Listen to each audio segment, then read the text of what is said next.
Praise the lord అండి. అందరికీ దేవుని మహాకృపను బట్టి అందరూ క్షేమంగా ఉన్నారని అనుకుంటున్నాను. అయితే ఈ రోజులలో పిల్లలు లేక గర్భఫలం లేక చాలామంది బాధపడుతున్నారు. వాళ్ళు ఎన్నో హాస్పిటల్స్ చుట్టూ తిరుగుతున్నారు.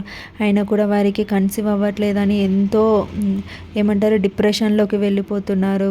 5 సంవత్సరాలు 10 సంవత్సరాలు పెళ్ళై వాళ్ళకి ఇంకా కలగకపోవడం వలన పిల్లలు ఎంతో బాధతోని వాళ్ళు ఉంటున్నారండి. అయితే వాళ్ళ గురించి మనం ప్రార్థన చేద్దాము. అయితే ప్రార్థన చేసే ముందు కొన్ని మాటలు నేను మీతో చెప్పాలనుకుంటున్నాను. బైబిల్ గ్రంథంలో అందరికీ తెలిసినది హన్నా గురించి. హన్నాకి కూడా పిల్లలు లేక తను ఎంతో బాధతో ఉండేదండి. అసలు తన భర్త తనకి ఎంతో సపోర్టుగా ఉన్నా కూడా పిల్లలు లేరనే బాధ తనని ఎప్పుడు దుఃఖపరుస్తూనే ఉండేది. అయితే ఒకరోజు హన్నా బహు దుఃఖ క్రాంతురాలై వచ్చి యెహోవా సన్నిధిని ప్రార్థన చేయుచు బహుగా ఏడ్చుచు. అయితే ఒకరోజు హన్నా ఇంకా దేవుని సన్నిధికి వస్తుందండి. వచ్చి తన మనసులో మాటలన్నీ చెప్పుకుంటా అంత మూలుగుచూ ఏడుస్తుందండి. ఒక మూలన కూర్చొని తను మూలుగుచూ ఏడుస్తూ ప్రార్థన చేస్తుందండి. అయితే తను అలా ప్రార్థన చేస్తుండగా తన పెదవులు మాత్రమే కదులుతాయండి, బయటకు స్వరం కూడా రాదు. అంత మూలుగులతో ఏడుస్తూ ప్రార్థన చేస్తాడండి. అయితే తను అలా ప్రార్థన చేస్తున్నప్పుడు అక్కడికి దైవ సేవకుడైన ఏలి అక్కడికి వస్తాడండి. అయితే ఏలి తనతో ఇలా అంటాడు, ఎంతవరకు నీవు మత్తురాలవై యుందువు, నీవు ద్రాక్షారసమును నీ యొద్ద నుండి తీసివేయమని చెప్పగా హన్నా, అది కాదు నా ఏలినవాడ, నేను మనోదుఃఖము గలదాననయున్నాను. నేను ద్రాక్షారసమునైనను మద్యమునైనను పానము చేయలేదు గాని నా ఆత్మను యెహోవా సన్నిధిని కుమ్మరించుకొనుచున్నాను. నీ సేవకురాలనైన నన్ను పనికిమాలిన దానిగా ఎంచవద్దు. అత్యంతమైన కోపకారమును బట్టి బహుగా నిట్టూర్పులు విడుచుచు నాలో నేను దీని చెప్పుకొనుచునునంటెను. అంతటా ఏలి, నీవు క్షేమముగా వెళ్ళుము, ఇశ్రాయేలు దేవునితో నీవు చేసుకొనిన మనవి ఆయన దయచేయునుగాక అని ఆమెతో చెప్పగా ఆమె అతనితో, నీ సేవకురాలనైన నేను నీ దృష్టికి కృపనొందును గాక అనెను.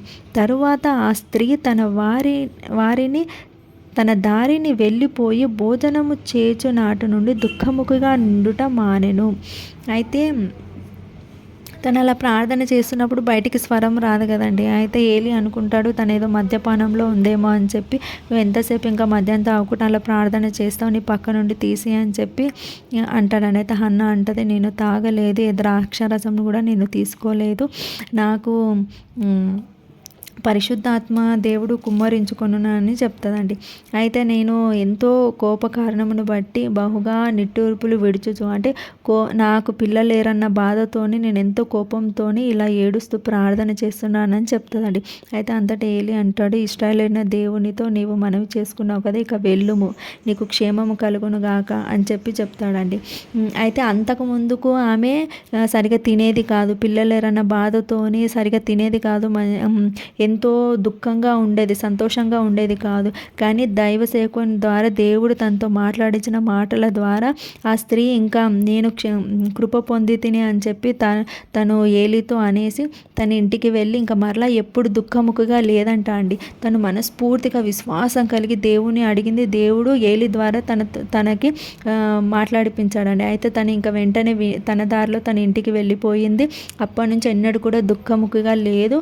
తను మంచిగా భోజనం చేసి చాలా సంతోషంగా ఉందండి. ఆ రోజు తన ఇంటికి వెళ్ళిన తర్వాత ఉదయాన్నే హన్నా తన భర్త ఇద్దరు కలిసి దేవునికి స్తుతులు అర్పించిన తర్వాత రాత్రి వాళ్ళు కూడుకున్న తర్వాత దేవుడు హన్నాని జ్ఞాపకం చేసుకొని తనకి ఆజ్ఞాపించిన ప్రకారమే తనకి గర్భం ఇస్తాడండి. గర్భం ఇచ్చిన తర్వాత తను కోరుకున్న విధంగానే ఒక కుమారుని అడుగుతుంది కదండి, కుమారుని ఇస్తాడు దేవుడు. హన్నా కూడా అంతే, దేవునికి ఆల్రెడీ తీర్మానం తీసుకుంటుంది, నాకు ఒక కుమారునివ్వు, ఆ కుమారుని నీ మహిమ కొరకు నీ మందిరంలో పెంచుతానని చెప్పి. అలాగా దేవుడు తనకి గర్భం ఇచ్చిన తర్వాత తన గర్భము నిండు మాసాలు మోసిన తర్వాత ఒక కుమారుని కనిన తర్వాత ఆ కుమారుని పాలు విడిచేంత వరకు తన దగ్గర ఉంచుకొని మరలా నీ సన్నిధిలో విడిచిపెడతాను దేవా, నీ సన్నిధి కొరకు నీ మహిమ కొరకే వాడతాను నా కుమారుని అని చెప్తుంది. అట్లనే తను పాలు విడిచేంత వరకు తన దగ్గర ఉంచుకొని తర్వాత దేవుని సన్నిధిలో అప్పచెప్తుందండి. అంటే తన విశ్వాసమును బట్టి దేవుడు తనకి గర్భాన్ని ఇచ్చాడు. దేవుడు గర్భాన్ని తనకి ఇస్తాడని చెప్పి తను దేవునికి తీర్మానం ఇచ్చింది. ఏంటి, నాకు ఇచ్చిన కుమారుని నీ మహిమ కొరకే నేను వాడతాను దేవా అని చెప్పి. ఇలాగే అండి ప్రతి ఒక్కరు కూడా ఎవరైతే పిల్లలు లేరో, ఎవరైతే పిల్లల గురించి బాధపడుతున్నారో, దేవుని అందు విశ్వాసం కలిగి మీరు కూడా ఒక తీర్మానం తీసుకోండి. దేవా యేసయ్య, మీరు గనక నాయన యేసయ్య మాకు గర్భఫలం దయచేసే దేవా యేసయ్య, మాకు ఇచ్చిన నాయన మీరిచ్చిన ఈ గర్భఫలాన్ని నాయన యేసయ్య మీ మహిమ కొరకు మా బిడ్డలను వాడతామని చెప్పిన విశ్వాసంతో మీరు దేవుని అడగండి. దేవుడు ఖచ్చితంగా మీకు దయచేస్తాడు. ఎందుకంటే గర్భఫలము యెహోవా ఇచ్చు బహుమానం అండి. అది ఎవరి వల్ల సాధ్యమైన పని కాదు.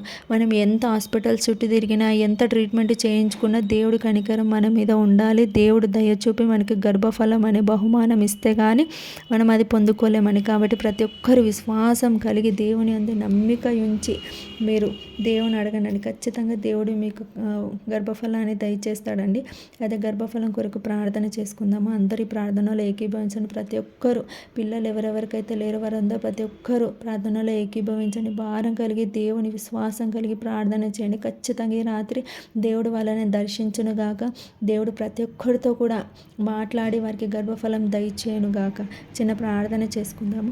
మహాపరిశుద్ధమైన దేవా నీకే స్తోత్రం నాయన. జీవం కలిగిన దేవుడవి నాయన నీకే స్తోత్రం నాయన యేసయ్య. నాయన మహోన్నతుడివి, మహాగణుడవి నాయన. ఆశ్చర్యకార్యాలు చేసే దేవుడవు తండ్రి, అద్భుత కార్యాలు చేసే దేవుడవు తండ్రి నాయన. ఏ యోగ్యత లేని వాళ్ళం ప్రభా ఆయన కూడా నాయన మమ్మల్ని ఇట్టి రీతిగా నాయన మీరు నిలబెట్టుకున్న విధానాన్ని బట్టి నీకు స్తోత్రం చెల్లిస్తున్నాం నాయన యేసయ్య. నాయన ఎంతో పాపాత్ములం ప్రభా ఆయన నాయన మీ కనికరం మాపై ఉంచినందుకు మీకు స్తోత్రం నాయన యేసయ్య. మహోన్నతుడ మహాగణుడవు నాయన యేసయ్య. నీ క్షణం నాయన ఎవరైతే నాయన గర్భఫలం కొరకు నాయన ఎదురు చూస్తున్న వారి కొరకు ప్రార్థన చేస్తున్నాం నాయన. పరిశుద్ధుడ నైనా గర్భఫలం లేని బిడ్డలను నాయన మీరు గర్భఫలం దయచండి నాయన. వారిని ముట్టండి ప్రభా నాయన. వారికి ఏ లోపాల చేత నాయన యేసయ్య ఎవరైతే కన్సీవ్ అవ్వట్లేదో ప్రభా వాటిని అన్నిటికీ కూడా మీరు సమకూర్చండి దేవ. వారికి నాయన మంచి ఆరోగ్యం ఇవ్వండి నాయన. వారిని స్వస్థపరచండి నాయన. వారి కోరికలను తీర్చండి ప్రభా నాయన. వారి ఆశలను నెరవేర్చండి నాయన యేసయ్య. వారికి నాయన మంచి బిడ్డలను దయచండి ప్రభా నేస. ఆరోగ్యవంతమైన బిడ్డలను దయచండి ప్రభా యేసయ్య. నాయన వారు మీ అందు విశ్వాసం ఉంచిన ఎడల నాయన యేసయ్య మీరు ఎన్నడూ కూడా నాయన యేసయ్య మా విశ్వాసాన్ని నాయన యేసయ్య మమ్మల్ని నాయన డిప్రెషన్లోకి వెళ్ళేటట్టు చేయరు ప్రభా యేసయ్య. నీకే స్తోత్రం నాయన యేసయ్య. మహోన్నతుడ మహాగణుడ దేవా నీకే స్తోత్రం నాయన యేసయ్య. ఒక్కొక్కరు దేవా 5 సంవత్సరాలు 10 సంవత్సరాలు పెళ్ళై పిల్లలకి ఎంతో బాధపడుతున్నాను యేసయ్య.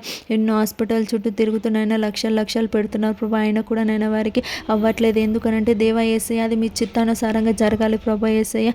మీరు అనుకుంటేనే జరుగుతుంది ప్రభా. మేము ఎన్ని హాస్పిటల్ తిరిగిన ఎంత ఖర్చు పెట్టినా నైనా అది వ్యర్థమే దేవా యేసయ్య. మీ అందు విశ్వాసం కలిగి దేవుడు నాకు ఖచ్చితంగా నాకు గర్భఫలం అనే బహుమానం ఇస్తాడని నాయన యేసయ్య. బిడ్డలు నమ్మి మీ అందు మీ పాదాల చెంత వచ్చి నాయన యేసయ్య వేడుకుంటే మీరు ఖచ్చితంగా నాయన దయచేస్తారు ప్రభా యేసయ్య. ప్రతి ఒక్కరికి నాయన మీరు వెలిగింప చేయండి నాయన యేసయ్య. మీ అందు వచ్చి విశ్వాసం కలిగిన నాయన యేసయ్య వేడుకొనుటకు కృప చూపండి నాయన. ప్రతి ఒక్కరు నాయన యేస విశ్వాసం కలిగిన యేస అన్న వల్ల తీర్మానం తీసుకొని దేవేస గర్భఫలం పొందుటకు కృప చూపండి దేవా. నీకే స్తోత్రం నాయన యేస. మీరు ఇచ్చిన బిడ్డలనైనా మీకు మహిమకరంగా పెంచాలనే ఆశ వాళ్ళలో ఉండేటట్టు కృప చూపండి దేవా. నీకే స్తోత్రం నాయన యేసయ్య.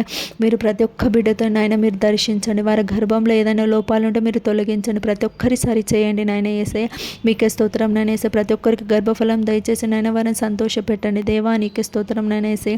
ఏదేమైనా దేవే యేసయ్య ప్రతి ఒక్కరి జీవితాల్లో మీ చిత్తాన్ని జరిగించండి. మీ చిత్తానుసారంగా వారి జీవితాలు ఫలించుటకు మీరు కృప చూపండి. సమస్త మహిమ ఘనత ప్రభావములు మీకే చెల్లిస్తూ యేసయ్య పరిశుద్ధ నామములో అడిగి వేడుకొని పొంది ఉన్నాం తండ్రి. ఆమేన్.